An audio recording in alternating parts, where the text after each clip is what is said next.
¿Por qué sufrimos? Esta pregunta, tan antigua como la humanidad misma, ha sido el eco persistente en el silencio de nuestras noches más oscuras. En algún momento de la vida, todos nos la hacemos. No importa nuestra cultura, lengua, ni creencias.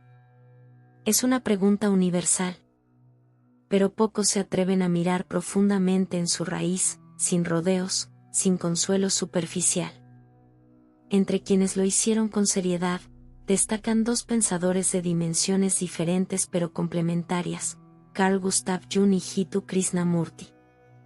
Ambos observaron al ser humano con una mirada desnuda, sin ilusiones, con la voluntad de descubrir lo real tras el velo del pensamiento y el miedo. Comencemos caminando por los senderos de Krishnamurti. Él no ofrecía respuestas fáciles, ni recetas. De hecho, desconfiaba profundamente de cualquier sistema de pensamiento que pretendiera conducir al ser humano hacia la libertad. Para Krishnamurti, la causa del sufrimiento no está afuera. No reside en las circunstancias externas, ni en las personas, ni en los hechos. El sufrimiento nace, decía, del conflicto interior, de la fragmentación de la mente. Observaba que vivimos divididos, entre lo que somos y lo que creemos que deberíamos ser, entre el pensamiento y la emoción, entre el deseo y la realidad.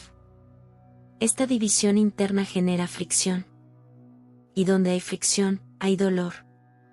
Pero la mayoría de las veces no lo vemos. Buscamos culpables fuera de nosotros. Queremos cambiar el mundo sin comprender nuestra propia mente. Krishnamurti insistía, la raíz del sufrimiento es la ignorancia de uno mismo.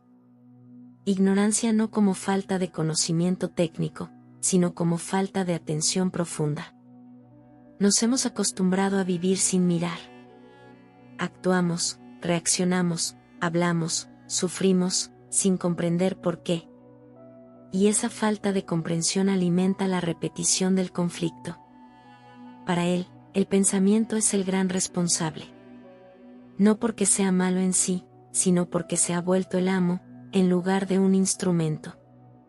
El pensamiento proyecta imágenes, de éxito, de seguridad, de amor ideal. Nos apegamos a esas imágenes, y sufrimos cuando la realidad no las confirma. El pensamiento también compara. Siempre hay algo mejor, más alto, más completo. Esta comparación constante nos divide internamente. Nunca somos suficientes. Nunca estamos del todo satisfechos.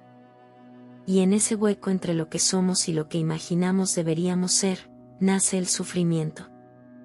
Krishnamurti no invitaba a huir del sufrimiento. No proponía evitarlo ni combatirlo. Lo que proponía era observarlo.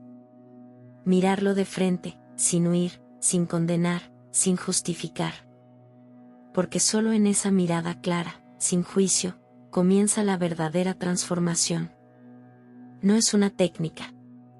Es una revolución interior. Una transformación que nace del darse cuenta.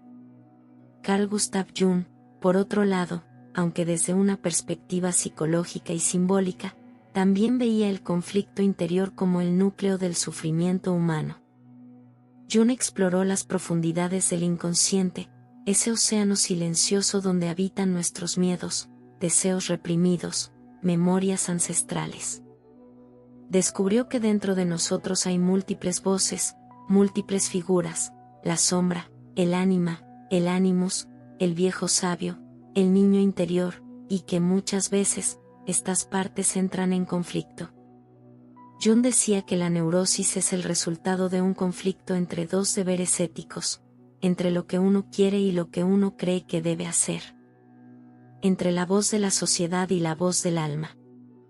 Vivimos divididos porque nos identificamos solo con una parte de nuestro ser, y rechazamos la otra. Reprimimos. Ocultamos. Proyectamos en los demás lo que no podemos aceptar en nosotros mismos. Y así, el sufrimiento surge no solo de nuestras heridas, sino de la resistencia a integrarlas. Para Jung, el camino hacia la sanación pasaba por un proceso que llamó individuación. Es decir, llegar a ser uno mismo, no en un sentido egoico, sino profundo. Integrar las partes escindidas del ser. Mirar la sombra. Aceptarla. Reconocer que somos luz y oscuridad, fuerza y fragilidad, impulso y conciencia. El sufrimiento, entonces, se convierte en una señal. No algo que debe evitarse a toda costa, sino algo que debe escucharse. Un mensajero que indica que hay una parte del alma que ha sido descuidada, ignorada, negada. Ambos, Jung y Krishnamurti, aunque con lenguajes distintos, nos invitan a la misma tarea esencial, conocernos. Pero no de forma intelectual o teórica, sino con la radicalidad de la sinceridad. Mirarnos como somos, sin máscaras, sin adornos. Comprender el origen del conflicto interior. No para eliminarlo de inmediato, sino para comprender su lógica, su estructura, su raíz. Y cuando esa comprensión aparece, no como un acto de voluntad, sino como una visión lúcida, algo se disuelve. No porque el mundo cambie, sino porque cambia la forma en que lo habitamos. El sufrimiento pierde su peso cuando dejamos de alimentarlo con resistencia, con miedo, con ignorancia. La vida humana está inevitablemente marcada por el dolor. La pérdida, la muerte, la incertidumbre. Pero el sufrimiento, como distorsión añadida al dolor inevitable, puede comprenderse. Puede transmutarse. Jung hablaba del oro que se esconde en la sombra. Krishnamurti hablaba de la libertad que nace en la comprensión.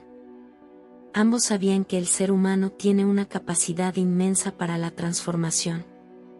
No a través de promesas externas, sino a través del contacto directo con su propia realidad interior. Así que volvamos a la pregunta, ¿por qué sufrimos? Sufrimos porque vivimos en conflicto. Porque estamos divididos. Porque hemos aprendido a reprimir, a aparentar, a adaptarnos sin preguntarnos quiénes somos en realidad. Porque confundimos el amor con el apego, la libertad con la independencia, la identidad con el pensamiento. Porque corremos tras metas impuestas sin detenernos a ver si realmente nos pertenecen. Porque tememos mirar dentro, y nos perdemos en lo de fuera. Pero también es cierto que ese sufrimiento puede ser la puerta.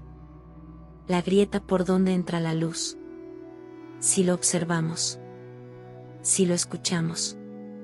Si nos dejamos tocar por él sin endurecernos.